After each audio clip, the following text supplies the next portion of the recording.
have you ever been on a trip? There was a trip you were really looking forward to, and you thought it was going to be fantastic, and then as you headed out on the trip, kind of everything went wrong. That the entire journey out was stressful and difficult, and when you got to where you were going, nothing was quite like you expected.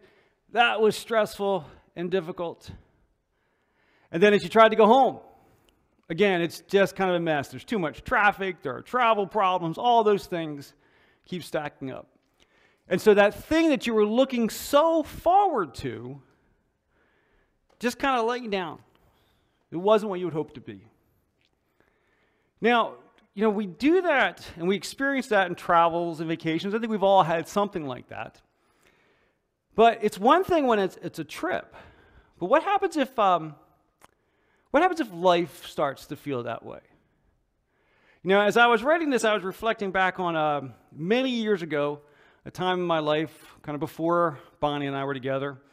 I had a situation, and I've talked about this a little bit before, where I had a job that I had liked that suddenly changed, and I didn't like it anymore. I'd been in a relationship for a long time that, it probably was never that great to begin with, but, it wasn't horrible. But it started to kind of become horrible. Well, not horrible, but just, I didn't want to be there anymore. Let's put it that way. And so I kind of found myself in this situation where, I'd wake up in the morning and I'm like, well, let's head to work. Let's just get into work. And kind of as soon as I got to work, I didn't really be there. Just didn't want to be there. Kind of, in fact, my entire day at work, I was thinking about, you know what? I just want to go home. And then, of course, I'd get home. And then be like, I don't want to be here. I can't wait to go to work tomorrow. Right?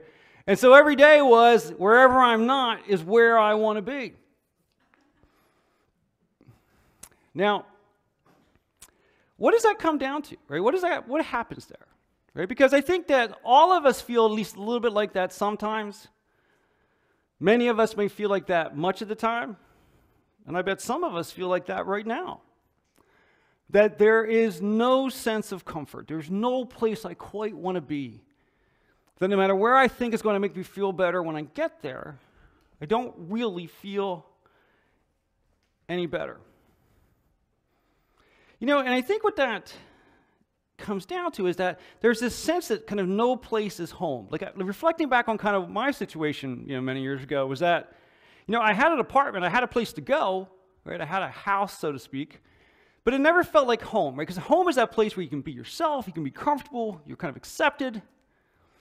And I just didn't feel like I had that. Now, of course, there's a lot of things in my own life I had to look at to understand what that was, but whatever the cause, when you're in that feeling is real. And that's where you are, and that's where I was. And I believe what I have just described is one of the most significant issues of our time.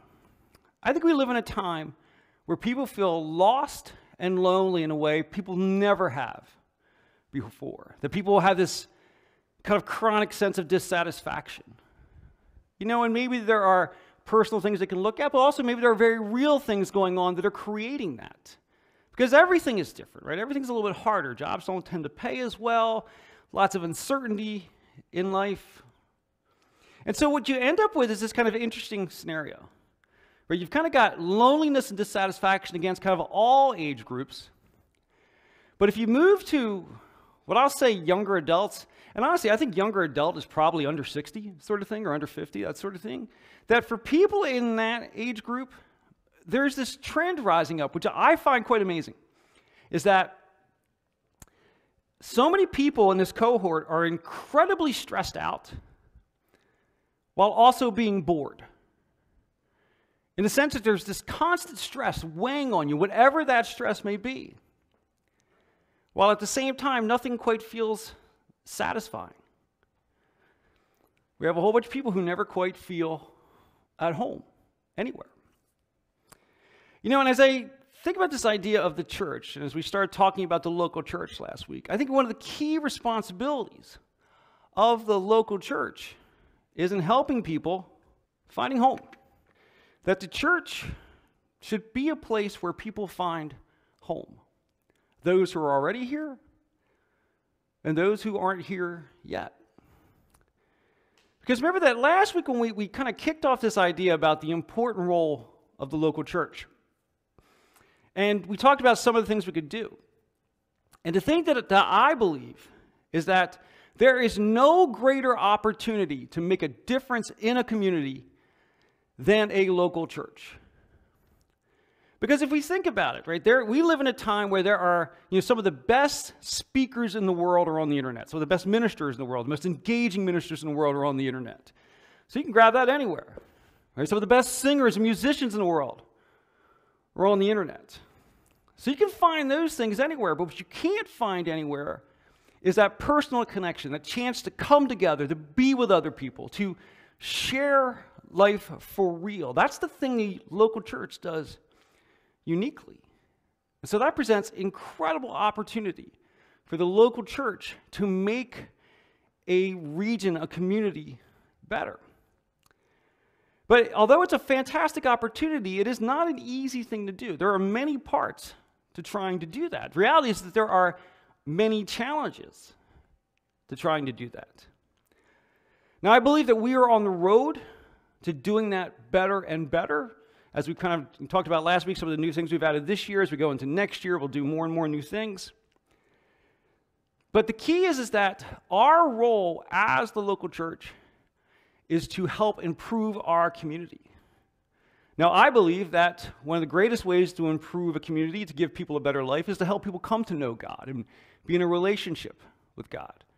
But there are many steps and many things that happen along the way before someone can actually reach that point in their lives where they're really in relationship with God.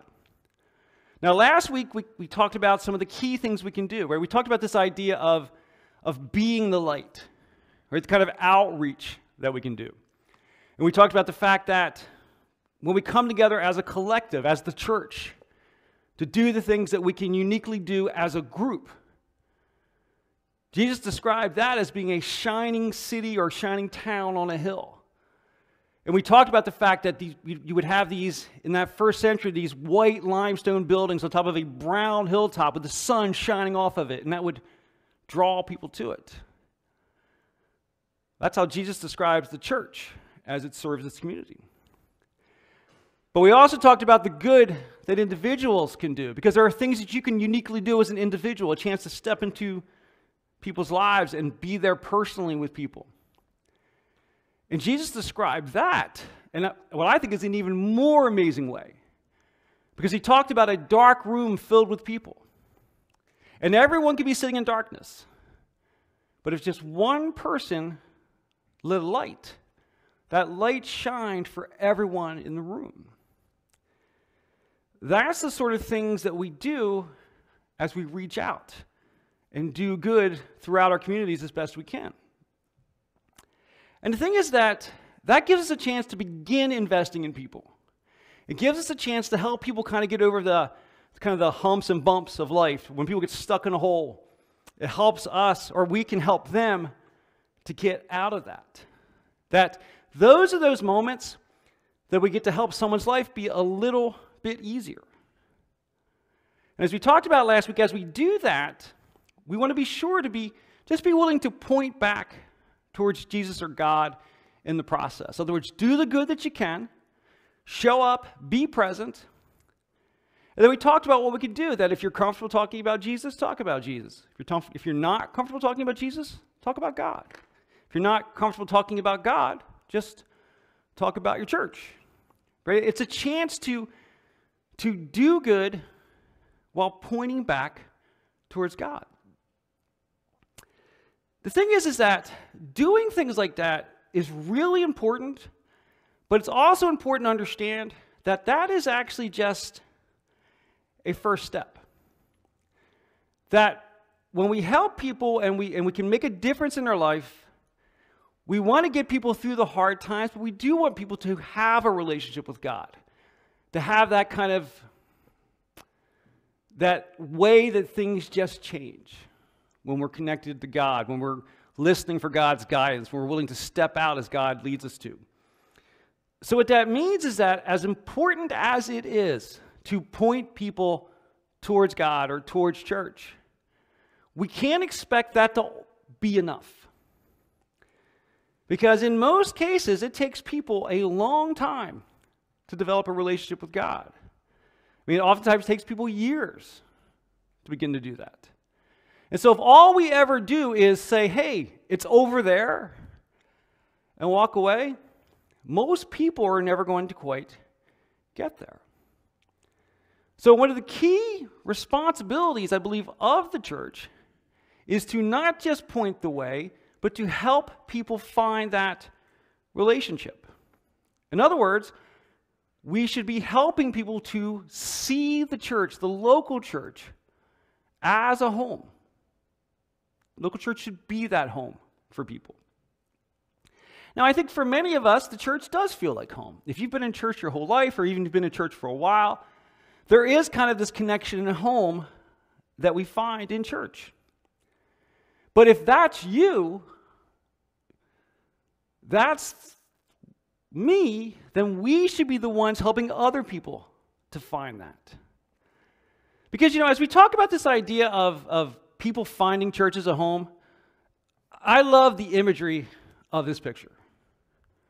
Right? And one of the things that's fun for me is that when I write my messages and I say to Bonnie, I'm like, okay, I need a graphic. Here's my topic. And I don't choose the picture. I let her choose the picture.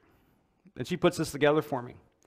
And as I was talking about this idea of church being home, I realized that this picture captures both sides of the idea of home. I mean, you look at this puppy on a welcome mat. I mean, what feels more at home than that? I mean, even if people don't like you, your dog likes you, right? Right? I mean, cats may not like you, but dogs like you, right? Dogs like you. But that's the idea, right? Is that if you think of this idea that you've been outside and you've been kind of fighting the battles of life, whether it's work or social issues or, kind of extended family issues, that feeling you have when you finally get home, that if you've got a healthy home and you come in, there's this kind of this warm comfort. The idea of the pet with the loving eyes just welcoming you, doesn't care what else is going on, just wants to hang out with you, just wants to be with you. And if our homes are healthy, we also find something else in our homes. That if our home is healthy, we want to care for our home. We want to care for the people in our home. We want to make life better for the other people in our home. In other words, in a healthy home, we find meaning and purpose as well. We find this comfort and this coziness and this acceptance, while we also find meaning and purpose. That's what a home, or the church as a home, should be like.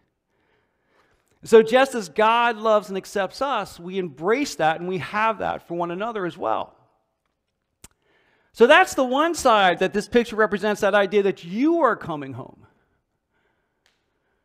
But the other side is, maybe this was a lost dog who didn't quite know where it was supposed to be. It was kind of wandering with no place to go, no place that felt like home. And you came across the dog and you invited it into your home.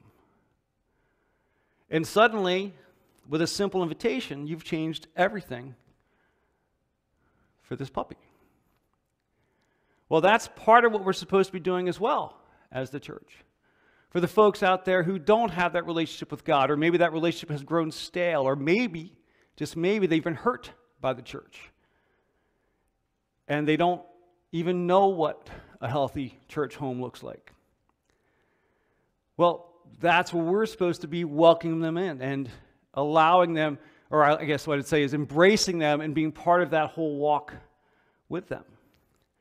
Because I think that so often people are walking through life uncomfortable, oftentimes filled with pain, filled with discontent, and they don't even know what they're looking for. Well, that's what we can do as a church home to help start to change that. So what are the components of a church like that? How do you create a place where those who have been there a long time feel at home, feel connected, related, and connected to one another, but is also incredibly welcoming to others? And not just on the surface, right, where we actually embrace one another. Because I think we have a pretty awesome church, and I think a lot of us love each other very much. We've all been connected really well. And I think through that, that is our way forward to connect with more and more people. So how do you build that? What are the pieces that put all that together? Well, we actually have some insight on that from the Apostle Peter. Because we have a letter that Peter wrote to some first century Christians who had grown up Jewish. And something that's really important to remember, that when you talk about the first wave of Christians, those kind of first people who put their faith in Jesus, we call them Christians now. Do you know what they called themselves? Jewish. Because they had grown up being taught the ways of Judaism. And what the Jewish people were looking for was the Messiah, right? The chosen one of God. So when Jesus showed up, they didn't go, oh, I'm changing religions. They said, this is what we've been looking for the whole time. And so, although that was true, Peter had to help educate them a little bit. In the sense that, yes, this is the fulfillment of what you've been looking for, but it's not just another step. It actually changes a whole bunch of things. And so one of the things that Peter had to do was talk to them about, what does it mean to be really connected with God? What does it mean to come together as the people of God? And one of the things that he had to do was help them understand that what had been the anchor of their faith for so long, the temple in Jerusalem, was no longer the anchor of their faith. That with the arrival of Jesus, they were actually freed from the temple. And that temple, for someone who had grown up in the first century Judaism, that temple was the center of everything for them. That was how they connected with God. That's how they repented for their sins. That's how they came together as the people of God. And Peter comes along and says, you know what? It's not about a physical place anymore. It's not about a physical building anymore. But all those things that building represented to you is still important, but the power comes from a new place now. Peter starts out and says, you are coming to Christ, who is the living cornerstone of God's temple. So basically, Peter is saying that you're not anchored in the temple anymore, you're now anchored in Jesus. That Jesus is the anchor of your faith. And one of the things that Peter wanted to make really clear, that in this new way, in this Jesus way, instead of being a building that is something that's not alive, everything about this new way is alive. That Jesus is a risen Savior. That God is a living God who's actually part of your life. And it's a place and a way that is anchored in acceptance and love. God's love for you and our love for one another. But then Peter goes on as he builds on this idea that the church is built of life. Because as he carries on, he says, and you are living stones that God is building into his spiritual temple. In other words, the church is built of the people in the church. That the building has nothing to do with it. I mean, we are very blessed to have a building, a place to come together. It certainly makes things more convenient. But if this was to burn to the ground, we would be no less a church than we are right now. And this was a brand new idea for those first century Jesus followers, because the place and the building had always been it. And Peter's saying that no, the way we change things, the way we walk in this changed way, is to recognize that each one of us are the critical building blocks of the church. That you are the thing that the church is actually built from. And since we are the thing that the church is built from, our responsibility is to build a home. For those of us who are here and for those who are not here yet. And that if we are successful in doing that, there will be people who walk through the doors one day not even realizing they were looking for something different than what they were finding. But then somehow they find it here. That after a maybe extended period of time of feeling lost and abandoned and uncertain. Somehow when they walk through these doors and they meet the people who are here, they start to see something new and something more.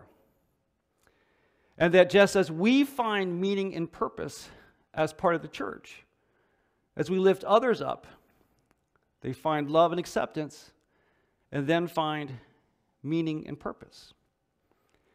Now, at that point, Peter would have tremendously shifted their viewpoint away from that building to this living idea of the church.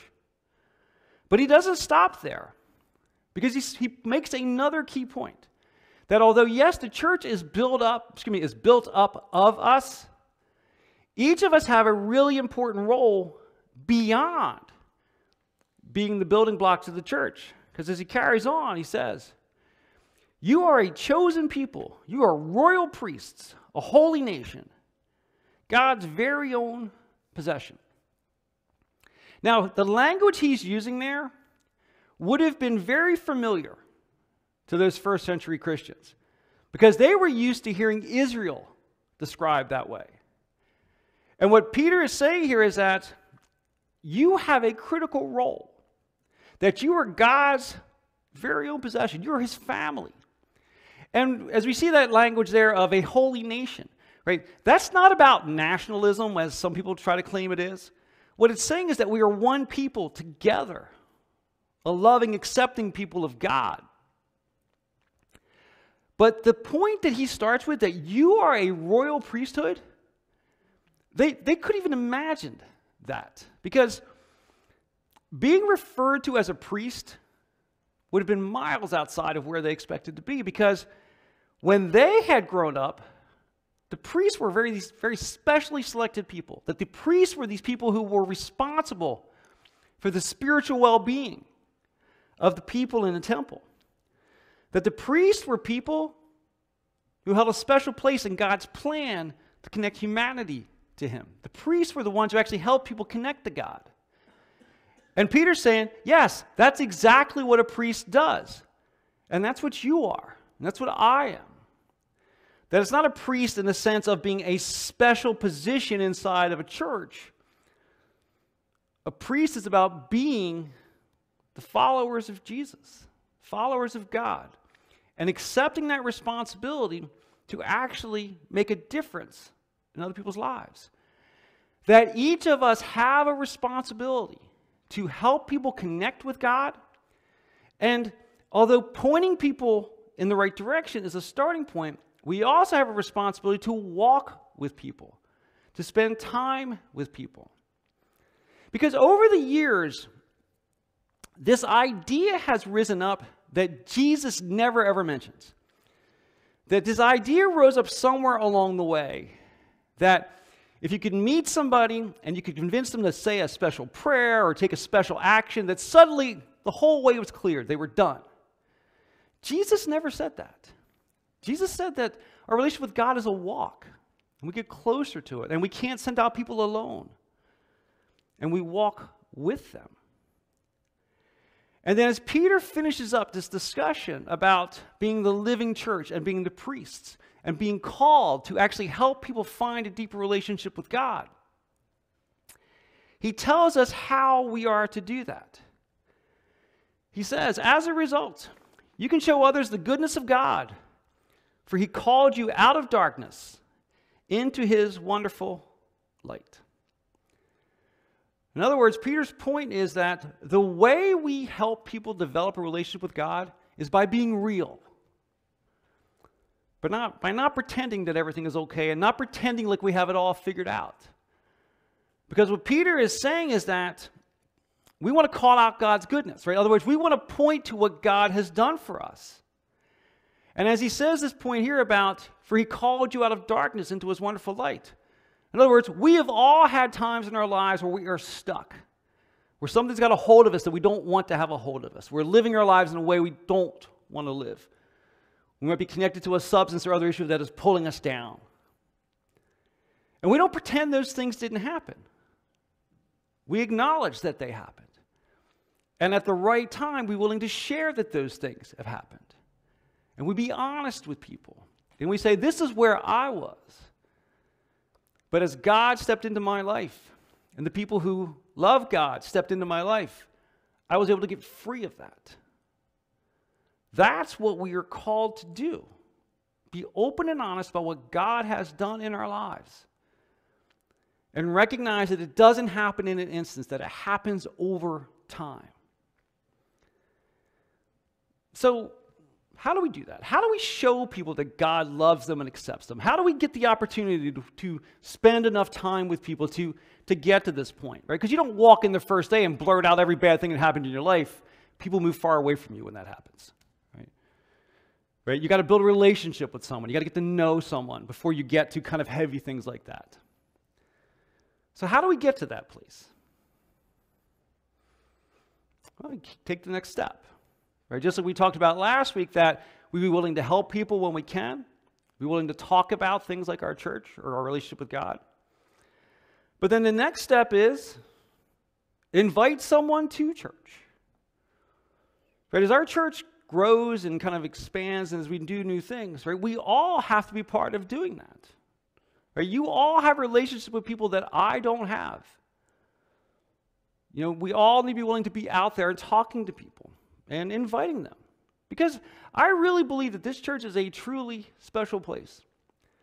That when people come here and they meet all of you, they see something they don't see other places. They see a love and a connection that we don't find everywhere. And I think that's one of our greatest strengths. And honestly, this is a really good time of year to start thinking about who you can invite to church. Right? We've got KidMin in full swing because it's the school year. You know, someone with young kids, invite them to come out. Also, Christmas, freaky enough, is not that far off. Christmas is like 2 months away. People who will not go to church any other time will come on Christmas. Who can you invite for Christmas? And the good news is Christmas is like the shortest service of the year. It's like 25 minutes. And we have 2 times, right? So you go before dinner or after dinner, whatever you like. And I think the thing is that we always feel like people are going to say no if we ask them. And maybe they will, but maybe they won't. It's also important to remember that you don't have to wait for a special occasion. We're here every week. Whatever week's good for you. All right, every Sunday morning. You know, because I think that I think one of the things that people are concerned about when church, particularly someone who has not been to church or hasn't been in a long time, or who has had a very negative experience from church, is people are afraid to come alone. Because I think we live in a time, I think, where people are even more concerned about doing things alone than they have been historically. That you go back 20 or 30 years, I did stuff by myself all the time. Now, maybe just nobody liked me. That's a possibility. Right?